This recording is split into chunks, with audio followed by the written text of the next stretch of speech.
जय हिंद दोस्तों। तो आज हम लोग फिर से बात करने आ गए बायोलॉजिकल क्लासिफिकेशन की। जहां तक हम लोगों ने कंप्लीट किया है आज उसके आगे हम लोग कंप्लीट करेंगे। हम लोगों ने लीनियस के द्वारा दिए गए टू किंगडम सिस्टम की बात कर ली थी और यह भी जाना था कि लीनियस ने क्या क्या गलतियां कर दी थी जिसकी वजह से थ्री किंगडम सिस्टम आया। फिर उस थ्री किंगडम सिस्टम के बाद four kingdom system, five kingdom system, six kingdom system. इस सिक्स किंगडम सिस्टम को हम थ्री डोमेन सिस्टम भी कहते हैं। इन सब की बात करेंगे। तो टू किंगडम सिस्टम में क्या किया गया, लीनियस साहब ने किया कि जिसके पास सेल वॉल थी उसे किंगडम प्लांटी में रख दिया, जिसके पास सेल वॉल नहीं थी उसे किंगडम एनिमैलिया में रख दिया। उनकी जो कमियां उन्होंने ये करी थी कि उन्होंने प्रोकैरियोट्स और यूकैरियोट्स, यूनिसेलुलर और multicellular, photosynthetic and non photosynthetic living organisms को एक साथ रख दिया। दोनों में कोई डिफरेंस नहीं रखा। प्रोकैरियोट्स थे, यूकैरियोट्स थे, उन्हें भी एक साथ रख दिया। यूनिसेलुलर थे, मल्टीसेलुलर थे, उन्हें भी एक साथ रख दिया। फोटोसिंथेटिक और नॉन फोटोसिंथेटिक लिविंग ऑर्गेनिजम्स को भी एक साथ रख दिया। और उनकी ये तीन मेन ड्रॉबैक्स थे उनके। इसके साथ उन्होंने एक गलती और करी थी। उन्होंने कुछ ऐसे थे ऑर्गेनिजम्स उन्हें टू किंगडम सिस्टम में जगह ही नहीं मिली। तो उसके बाद इन गलतियों को सुधारने के लिए बहुत ढेर सारे किंगडम और भी किंगडम सिस्टम्स आए। उनमें से जो थ्री किंगडम सिस्टम था, थ्री किंगडम सिस्टम हैकेल ने दिया था 1866 में। इस थ्री किंगडम सिस्टम में हैकेल ने किया क्या, हम लोग उसी की बात करेंगे। पहले टू किंगडम सिस्टम की अगर बात करें, पहले लिविंग ऑर्गेनिजम्स क्या है, पूरे लिविंग ऑर्गेनिजम्स की अगर बात करें, इन लिविंग ऑर्गेनिजम्स को लीनियस ने टू किंगडम में डिवाइड कर दिया। वो टू किंगडम थे किंगडम प्लांटी और किंगडम एनिमैलिया। ये किसने किया था, लीनियस ने।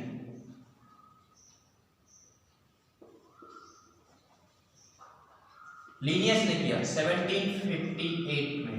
सन बहुत महत्वपूर्ण नहीं है, ऐसे ही लिखे दे रहे हैं। तो लीनियस साहब ने लिविंग ऑर्गेनिजम्स को दो पार्ट में डिवाइड किया, किंगडम प्लांटी और किंगडम एनिमैलिया। प्लांटी में उन सारे लिविंग ऑर्गेनिजम्स को रखा गया जिनके पास सेल में सेल वॉल प्रेजेंस थी, मतलब presence of cell wall. Cell wall क्या थी, प्रेजेंट थी, विद सेल वॉल थी ये सब। अर्थात इनकी कोशिका के ऊपर कोशिका भित्ति प्रेजेंट थी, तो इन्हें प्लांटी में रख दिया। और जिनमें सेल के ऊपर सेल वॉल नहीं थी उन्हें एनिमैलिया में रख दिया। अर्थात ये विदाउट सेल वॉल थे।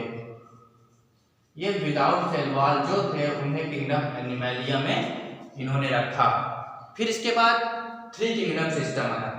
थ्री किंगडम सिस्टम ने क्या किया, उन्होंने देखा कि किंगडम प्लांटी और एनिमैलिया तो केवल सेल वॉल के आधार पर ही डिवीजन किया गया। तो इन्होंने यूनिसेलुलर और मल्टीसेलुलर पर नजर डाली। इन्होंने कहा यार इन्होंने यूनिसेलुलर मल्टीसेलुलर पर कोई काम ही नहीं किया।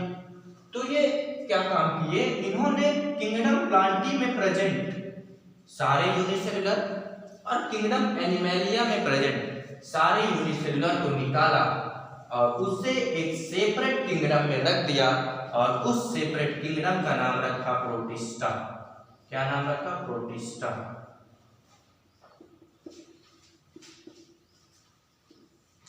किंगडम प्लांटी से भी यूनिसेलुलर उठाया इन्होंने और किंगडम एनिमैलिया से यूनिसेलुलर को निकाला। प्रोटिस्टा क्या थे, ऑल यूनिसेलुलर।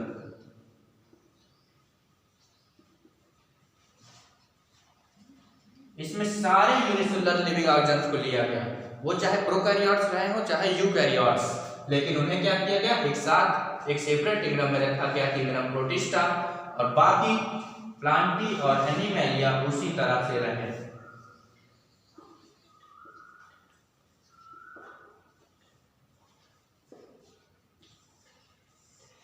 ये काम किया था हैकेल ने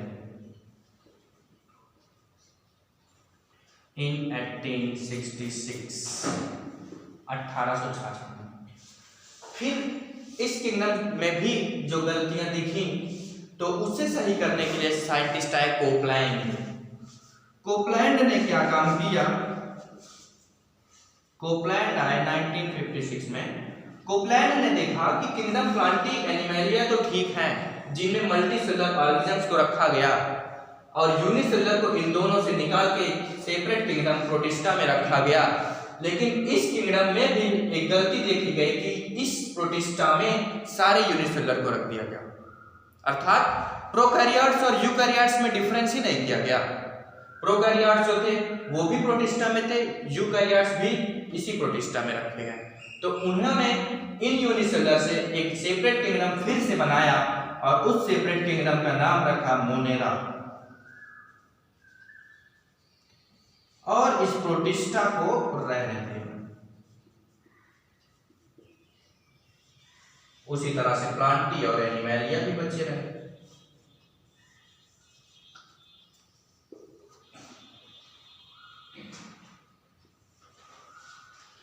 तो क्या काम किया? इस प्रोटिस्टा से सारे प्रोकैरियोट्स, यूनिसेलुलर प्रोकैरियोट्स को निकाल दिया। यूनिसेलुलर तो थे ही सब के सब, तो प्रोकैरियोट्स को निकाल दिया। ऑल प्रोकैरियोट्स को इन्होंने निकालकर मोनेरा के अंदर रखा, और बचे इस प्रोटिस्टा में कौन? यूनिसेलुलर यूकैरियोट्स बचे। यूकैरियोट्स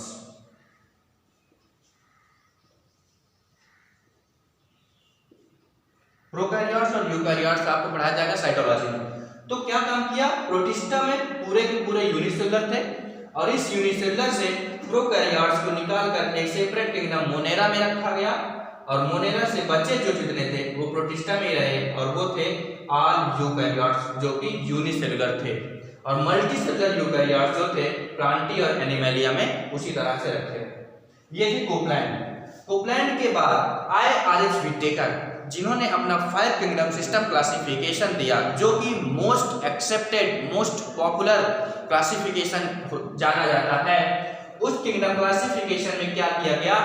सेल वॉल की प्रेजेंस जो कि पहला ही था, लिनियस ने जो डिवीजन किया था, क्लासिफिकेशन किया था, वो था on the basis of presence और absence of cell wall. Cell wall किसमें है और किसमें नहीं है। सेल वॉल है तो प्लांटी में जाएगा, नहीं है तो एनिमलिया में जाएगा। इसी सेल वॉल के केवल प्रेजेंस एब्सेंस नहीं, बल्कि सेल वॉल के नेचर की, सेल वॉल बनी किसकी है, इसके आधार पर आर.एच. व्हिटेकर ने किंगडम प्लांटी में प्रेजेंट उन ऑर्गेनिजम्स की जिनकी सेल वॉल काइटिन की बनी हुई थी, उन्हें एक सेपरेट किंगडम में रखा। बाकी प्रेजेंस ऑफ सेल वॉल थी जिनमें, वो किंगडम प्लांटी में ही रखे गए, और जिनकी सेल वॉल काइटिन की थी उन्हें एक सेपरेट किंगडम फंजाई में रखा गया। किसमें? फंजाई नाम के किंगडम में रखा गया, जिनकी सेल वॉल काइटिन की बनी हुई थी। बाकी किंगडम प्लांटी और एनिमलिया उसी तरह से रखे रहे।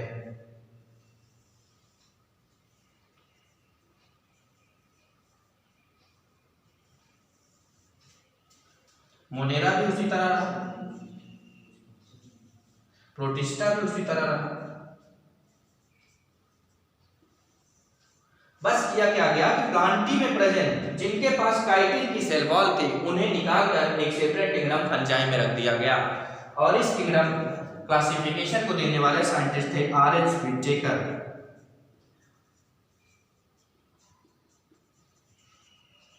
नाइनटीन 1969 में इन्होंने अपना क्लासिफिकेशन दिया था 5 किंगडम सिस्टम क्लासिफिकेशन, जो कि यही है। इस 5 किंगडम सिस्टम क्लासिफिकेशन में जो 5 किंगडम बनाए गए, वो पांचों किंगडम थे मोनेरा, प्रोटिस्टा, फंजाई, प्लांटी और एनिमलिया। तो इसी तरह से लिविंग ऑर्गेनिजम्स का क्लासिफिकेशन समय के हिसाब से बदलता रहा, क्योंकि लोगों का जो क्राइटेरिया था वो बदलता रहा। इन्होंने जो देखा केवल प्रेजेंस और एब्सेंस ऑफ सेल वॉल को देखा। हैकेल ने केवल यूनिसेलुलर और मल्टीसेलुलर पर नजर डाली। कोपलैंड ने जो देखा, उन्होंने प्रोकैरियोट्स और यूकैरियोट्स को जब देखा तो उसे अलग किया, जिससे 4 किंगडम सिस्टम बन गए। फिर लास्ट में जब आए आर.एच. व्हिटेकर 1969 में, तो उन्होंने प्रेजेंस ऑफ सेल वॉल को ना देखते हुए बल्कि यह देखा कि नेचर ऑफ सेल वॉल कैसा है। उस नेचर ऑफ सेल वॉल के हिसाब से उन्होंने किंगडम प्लांटी से उन ऑर्गेनिजम्स को बाहर किया जिनके पास काइटिन की सेल वॉल थी और उन्हें सेपरेट किंगडम फंजाई में रखा। फिर ये जो किंगडम सिस्टम था, इसके बाद 6 किंगडम सिस्टम क्लासिफिकेशन भी दिया गया जिसे कार्ल रूज ने दिया था, जिसे हम लोग 3 डोमेन सिस्टम भी कहते हैं। उसे हम लोग बस केवल ऐसे ही जानेंगे कि 6 kingdom system was given by Carl रूज।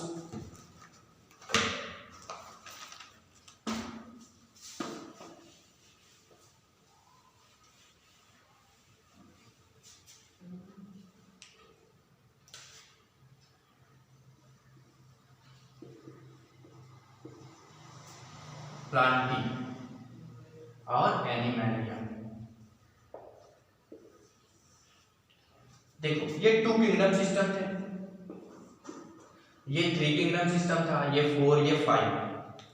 तो इस किंगडम सिस्टम में अगर ध्यान से देखें तो 2 वैसे किंगडम हैं जो सभी में प्रेजेंट हैं, वो है प्लांटी और एनिमैलिया। 2 किंगडम सिस्टम में भी थे, 3 किंगडम सिस्टम आया तब भी ये प्रेजेंट रहे, 4 किंगडम आया तब भी रहे, 5 किंगडम सिस्टम आया तब भी ये रहे। हाँ, ये बात अलग है कि इनमें ऑर्गेनिजम्स निकाल के दूसरे नए किंगडम बनाए गए, लेकिन किंगडम प्लांटी और एनिमैलिया पांचों के पांचों क्लासिफिकेशन में प्रेजेंट रहे। ये थी थोड़ी सी बात। 5 किंगडम क्लासिफिकेशन अर्थात 5 किंगडम सिस्टम क्लासिफिकेशन जब दिया गया, वो किस आधार पर दिया गया, उसका क्राइटेरिया क्या था, अब हम लोग बात करेंगे उसकी। तो उसे याद रखें आप, 5 किंगडम सिस्टम का क्राइटेरिया जो था, criteria of 5 kingdom system,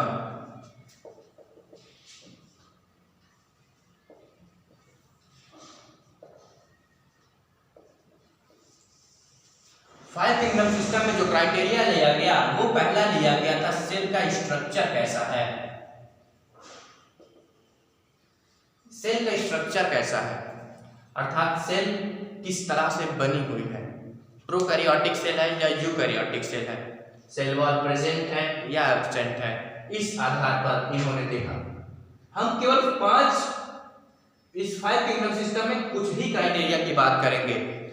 Jin criteria की बात करेंगे ऐसा नहीं कि केवल वही लिए गए थे। 5 किंगडम सिस्टम में आर एस विटेकर ने बहुत ढेर सारे क्राइटेरिया को शामिल किया था, लेकिन उनमें से केवल कुछ ही थे जो महत्वपूर्ण थे, मेन थे। उनमें पहला आता है सेल का स्ट्रक्चर कैसा था, फिर दूसरा आता है thallus organisation. Thallus organisation, thallus organisation का मतलब होता है कि जो सेल थी उनका अरेंजमेंट किस टाइप का था।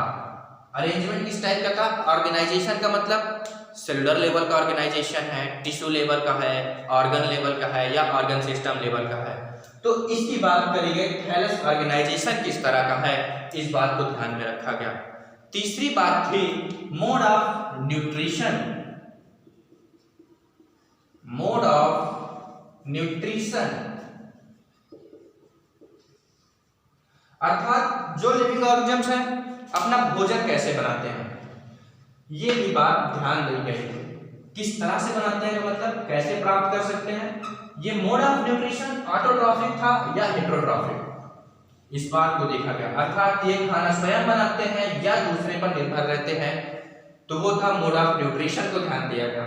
चौथी बात जो दी गई मोड ऑफ रिप्रोडक्शन थी। मोड ऑफ रिप्रोडक्शन कि किस तरह से या अपनी संतान को जन्म देते हैं। और जो पांचवी बात थी वो थी फाइलोजेनेटिक रिलेशनशिप। फाइलोजेनेटिक रिलेशनशिप जो कि मोस्ट इंपॉर्टेंट, बहुत महत्वपूर्ण ये है। इन पांचों पॉइंट में से सबसे जो अच्छा पॉइंट है वो यही था, फाइलोजेनेटिक रिलेशनशिप।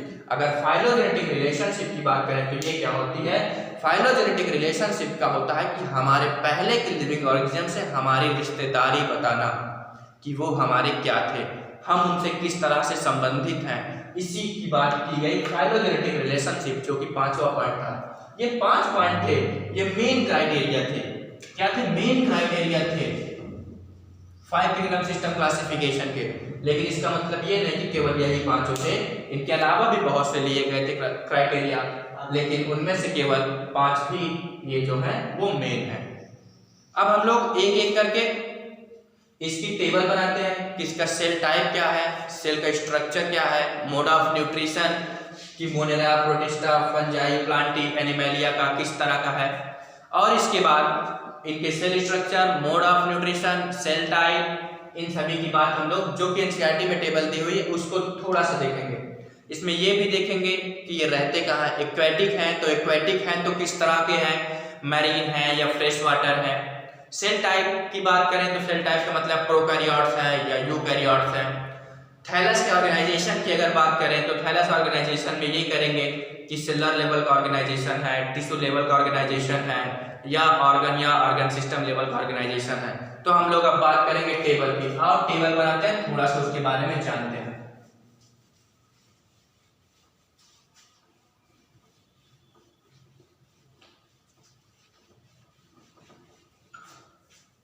तो ये टेबल जो एनसीईआरटी में दी हुई है हम लोग अब इसी को डिस्कस करेंगे। अभी हम लोग थोड़ा थोड़ा इसके बारे में तो पढ़ ही चुके हैं, लेकिन एनसीईआरटी की टेबल है इसलिए डिस्कस करना एक एक पॉइंट को जरूरी है। तो पहला दिया हुआ है कि cell type Monera, protista, fungi, Plantae, Animalia, इन्हीं 5 किंगडम की हम बात करेंगे। और जो 5 हम लोगों ने क्राइटेरिया लिया, अर्थात हमने नहीं, आरएस विटेकर ने जो लिया, तो आरएस विटेकर ने जो 5 क्राइटेरिया लिया उन्हीं की बात करेंगे कि किस किंगडम में किस तरह का पाया जाएगा। तो अगर मोनेरा की बात करें, मोनेरा में जो सेल का टाइप है वो प्रोकैरियोटिक टाइप के होते हैं, और बाकी प्रोटिस्टा, फंजाई, प्लांटी, एनिमेलिया ये सभी के सभी यूकैरियोट होते हैं। और नेचर ऑफ सेल वॉल की अगर हम बात करें, नेचर ऑफ सेल वॉल अर्थात सेलुलोज प्रेजेंट है या एब्सेंट है या किस तरह की सेल वॉल प्रेजेंट है, किस नेचर कैसा है उसका। तो अगर देखा जाए तो मोनेरा में वो नॉन सेलुलोजिक होती है, अर्थात इसमें सेलुलोज एब्सेंट होता है। मोनेरा में सेलुलोज बिना सेलुलोज की सेल वॉल पाई जाती है, और ये लिखा हुआ है कि पॉलीसेकेराइड प्लस एमिनो एसिड की बनी होती है। तो देखिए मोनेरल्स में अगर हम बात करें तो आपने बैक्टीरिया पढ़ा होगा, और बैक्टीरिया की जो सेल वॉल होती है, बैक्टीरिया की जो सेल वॉल होती है वो पेप्टाइडोग्लाइकन की बनी होती है। पेप्टाइडोग्लाइकन की बनी होती है, और ये peptidoglycan amino acid plus sugar से बना होता है। किससे बना होता है? एमिनो एसिड प्लस शुगर से बना होता है। और इसमें ये जो शुगर पाई जाती है ये शुगर होती है पॉलीसेकेराइड टाइप की, पॉलीसेकेराइड टाइप की इसमें शुगर पाई जाती है। शुगर कई तरह की होती है, मोनोसेकेराइड, ऑलिगोसेकेराइड एंड पॉलीसेकेराइड, सब बायोमॉलिक्यूल में आप पढ़ेंगे। तो इसमें जो शुगर पाई जाती है वो पॉलीसेकेराइड टाइप की शुगर पाई जाती है, और एमिनो एसिड प्रेजेंट होता है, इसीलिए बोला गया पॉलीसेकेराइड प्लस एमिनो एसिड। और बैक्टीरिया में जो कि आप पढ़ेंगे कि मेनली पेप्टाइडोग्लाइकन की सेल वॉल पाई जाती है, और पेप्टाइडोग्लाइकन किससे मिलकर बना होता है? एमिनो एसिड प्लस शुगर से, वो यही है।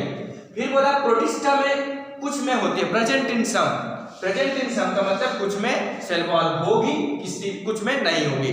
जैसे कि एग्जांपल्स के रूप में देखें तो क्राइसोफाइट्स और डायनोफ्लैजिलेट्स जो होते हैं इनमें सेल वॉल प्रेजेंट होती है। बाकी यूग्लिनाइड, स्लाइम मोल्ड्स इन सभी में, और प्रोटोजोअन्स को भी देख लें तो उनमें सेल वॉल नहीं होती, इसलिए लिखा है कि प्रोटिस्टा में प्रेजेंट इन सम, क्राइसोफाइट्स और डायनोफ्लैजिलेट्स में होंगे, बाकी यूग्लिनाइड, स्लाइम मोल्ड्स एंड प्रोटोजोअन्स में नहीं पाए जाएंगे। फंजाई में अगर सेल वॉल की बात करें, फंजाई में cell wall without cellulosic type की पाई जाती है। पहले बताया था 5 किंगडम क्लासिफिकेशन में काइटिन फंजाई में सेल वॉल पाई जाती है, तो लिखा है प्रेजेंट है लेकिन विदाउट सेलुलोज प्रेजेंट है। प्लांटी में तो पहले ही पता सेलुलोज की सेल वॉल पाई जाती है, और एनिमेलिया में एब्सेंट होती है। फिर बात आती है थैलस का ऑर्गेनाइजेशन। बता चुके थैलस ऑर्गेनाइजेशन का मतलब किस तरह का संगठन है। संगठन सेलुलर लेवल का है, टिश्यू लेवल का है, या ऑर्गन लेवल या ऑर्गन सिस्टम लेवल का है। अर्थात कि कोई जो ऑर्गेनिज्म है उसमें जो कार्य हो रहे हैं वो किसकी वजह से हो रहा है? केवल एक सेल परफॉर्म कर रही है, या वो सेल इकट्ठा होकर टिश्यू का फॉर्मेशन कर रही है तब किसी फंक्शन को परफॉर्म कर रही है, या फिर उसे ऑर्गन बनाने पड़ जा रहे हैं, या फिर उसे ऑर्गन सिस्टम बनाकर काम को करना है, इसी की बात। तो मोनेरा में सेलुलर लेवल का बॉडी ऑर्गेनाइजेशन पाया जाता है कि इकट्ठा सेल होकर किसी काम को परफॉर्म करती है। यहाँ पर भी प्रोटिस्टा में भी सेलुलर लेवल का बॉडी ऑर्गेनाइजेशन पाया जाता है। मल्टी सेलुलर और लूज टिश्यू टाइप का जो बॉडी ऑर्गेनाइजेशन है वो फंजाई में पाया जाता है। टिश्यू का फॉर्मेशन फंजाई में हो गया था, लेकिन वो अच्छे से टिश्यू नहीं बने थे, वो लूज टिश्यू टाइप का ही इनमें केवल बॉडी ऑर्गेनाइजेशन दिखा। प्लांटी में टिश्यू और ऑर्गन भी बने और एनिमलिया में टिश्यू, ऑर्गन और ऑर्गन सिस्टम का भी निर्माण हुआ किसी फंक्शन को परफॉर्म करने के लिए। तो बात हो गई थैलस ऑर्गेनाइजेशन, मोनेरा में सेलुलर, प्रोटिस्टा में भी सेलुलर टाइप का, फंजाई में मल्टी सेलुलर कह दो या फिर लूज टिश्यू बोल सकते हो, इस टाइप का सेलुलर थैलस ऑर्गेनाइजेशन पाया जाता है। प्लांटी में टिश्यू और ऑर्गन लेवल का थैलस ऑर्गेनाइजेशन, एनिमलिया में टिश्यू, ऑर्गन और ऑर्गन सिस्टम। टिश्यू भी किसी फंक्शन को परफॉर्म करते हैं, ऑर्गन भी किसी फंक्शन को परफॉर्म कर रहे हैं और इकट्ठा ऑर्गन सिस्टम बनाकर भी कोई फंक्शन परफॉर्म हो रहा है, इसलिए बोला गया टिश्यू टाइप का भी, ऑर्गन टाइप का और ऑर्गन सिस्टम लेवल का भी थैलस ऑर्गेनाइजेशन देखने को मिला। बात आती है न्यूट्रिशन किस तरह से ग्रहण करते हैं। तो मोनेरन्स को कहा जाता है कि ये ऑटोट्रॉफिक और हेटेरोट्रॉफिक दोनों होते हैं। ऑटोट्रॉफिक का मतलब जो अपने भोजन का निर्माण स्वयं कर ले, और हेटेरोट्रॉफिक मतलब जो अपने भोजन के लिए दूसरे के ऊपर निर्भर रहे, डिपेंड रहे। तो ये ऑटोट्रॉफिक जो होते हैं, ऑटोट्रॉफिक में दो तरह के हैं, photosynthetic and chemosynthetic autotrophic. Photosynthetic और कीमोसिंथेटिक का क्या मतलब? फोटोसिंथेसिस का मतलब जो फोटोसिंथेसिस करते हैं। तो फोटोसिंथेसिस में क्या करते हैं, फोटोसिंथेसिस की परिभाषा आपने सुनी होगी हिंदी में कि लाइट की प्रेजेंस में होने वाली अभिक्रिया है, अर्थात बिना लाइट के यह अभिक्रिया नहीं होती। फोटोसिंथेसिस के लिए जरूरी है कि ये लाइट प्रेजेंस होनी चाहिए। लाइट क्यों? क्योंकि लाइट से एनर्जी प्राप्त कर ही कोई ऑर्गेनिज्म अपना खाना बनाता है। तो फोटोसिंथेसिस में क्या होगा, फोटोन का नाम सुना होगा फिजिक्स में, तो फोटोन ही प्राप्त होते हैं इस लाइट से। लाइट क्या होती है, लाइट प्रोवाइड करती है फोटॉन्स, और उसके प्रेजेंस में ऑर्गेनिज्म फोटोसिंथेसिस करते हैं, अर्थात एनर्जी के लिए किसकी सहारा लिया उन्होंने, फोटॉन्स का, लाइट का, तो इसलिए वो हो गए फोटोसिंथेसिस। कीमोसिंथेसिस में भी अगर खाना बना रहे हैं, अपने से बना रहे हैं, वहां भी एनर्जी लगेगी, लेकिन इस कीमोसिंथेसिस में जो एनर्जी प्राप्त होती है वो लाइट से नहीं, फोटॉन से नहीं, बल्कि ऑर्गेनिजम्स के अंदर प्रेजेंट जो न्यूट्रिएंट्स पाए जाते हैं, उन्हीं न्यूट्रिएंट्स का ब्रेक डाउन करके उनसे एनर्जी रिलीज करके उनसे खाना बनाया जाता है, अर्थात केमिकल्स का ब्रेक डाउन करके एनर्जी रिलीज होती है, इसलिए कहते हैं कीमोसिंथेटिक ऑटोट्रॉफिक ऑर्गेनिज्म। तो ये हो गए autotrophic, photosynthetic and chemosynthetic autotrophic. या हेटेरोट्रॉफिक टाइप के भी होते हैं मोनेरन्स, सैप्रोफिटिक, सड़ी गली चीजों पे डिपेंड होंगे, जो कोई मर जाएगा उससे खाना प्राप्त करेंगे अपना, और पैरासिटिक टाइप के होंगे, किसी लिविंग ऑर्गेनिज्म के ऊपर होंगे, उससे अपना खाना प्राप्त करेंगे और उसे नुकसान भी पहुंचा सकते हैं और नहीं भी पहुंचा सकते, तो पैरासिटिक हो गए। प्रोटिस्टा में, प्रोटिस्टा केवल ऑटोट्रॉफिक होता है और हेटेरोट्रॉफिक भी होता है। तो ऑटोट्रॉफिक में केवल और केवल फोटोसिंथेटिक होता है, कीमोसिंथेटिक नहीं होता। और हो गया फोटोसिंथेटिक। फंजाई, फंजाई केवल हेटेरोट्रॉफिक होगा, वो हेटेरोट्रॉफिक सैप्रोफिटिक भी हो सकता है और पैरासिटिक भी हो सकता है। प्लांटी तो आप जानते ही हैं फोटोसिंथेटिक टाइप के होते हैं, फोटोसिंथेटिक मतलब ऑटोट्रॉफिक हो गए, और जो एनिमेलिया है, एनिमेलिया हेटेरोट्रॉफिक टाइप के होगा, अर्थात वो किसी दूसरे लिविंग ऑर्गेनिज्म पर डिपेंड होगा अपने खाने के लिए। और हेटेरोट्रॉफिक में एक बात लिखी है, होलोजोइक टाइप का न्यूट्रिशन, अर्थात होलोजोइक का मतलब होता है पूरा सीधा सीधा खा जाना। तो जैसे कि एनिमेलिया हेटेरोट्रॉफिक है, होलोजोइक है, इंगल्फ करना, निगल लेना किसी चीज को, वो होलोजोइक टाइप का न्यूट्रिशन कहलाता है। और सैप्रोफिटिक का मतलब दूसरे लिविंग ऑर्गेनिज्म पर, जैसा कि फंजाई करते हैं। फिर बात आती है एवोल्यूशनरी रिलेशनशिप। एवोल्यूशनरी रिलेशनशिप मतलब हमने पहले आपको बताया, एवोल्यूशनरी रिलेशनशिप का मतलब होता है रिलेशनशिप अर्थात रिश्तेदारी, एवोल्यूशन अर्थात पीछे वाली चीजों से हमारा संबंध दर्शाते हैं। जैसे कि मोनेरन्स है, कहते हैं कि मोनेरन्स पहले आए, मोनेरन्स से ही प्रोटिस्टा का निर्माण हुआ, इसी प्रोटिस्टा में से जिसने स्वयं खाना बनाया, अर्थात फोटोसिंथेटिक टाइप के जो हुए वो हो गए प्लांटी। जो फोटोसिंथेसिस किए वो प्लांटी हो गए, जिन्होंने इस बने खाने का इंगल्फ किया वो एनिमेलिया कहलाए। इन्होंने इंगल्फ किया तो ये एनिमेलिया हो गए। और फंजाई जो होते हैं सड़ी गली चीजों से एब्जॉर्ब करते हैं किसी चीज को, तो इन लोगों ने एब्जॉर्प्शन किया और ये हुए फंजाई। तो इन्होंने एब्जॉर्प्शन किया फंजाई, एनिमेलिया ने इंगल्फ किया, प्लांटी ने फोटोसिंथेसिस की अर्थात खुद खाना बनाया। तो प्लांटी ने खुद खाना बनाया, हमारे लिए तो क्या है ये प्रोड्यूसर, और ये क्या हो गए कंज्यूमर्स। तो आज के लिए ये टेबल आप लोग रेडी करिएगा। इस 5 किंगडम सिस्टम की यही समाप्ति है, और तो कुछ बचा नहीं। तो आज के लिए क्लास इतना ही, धन्यवाद।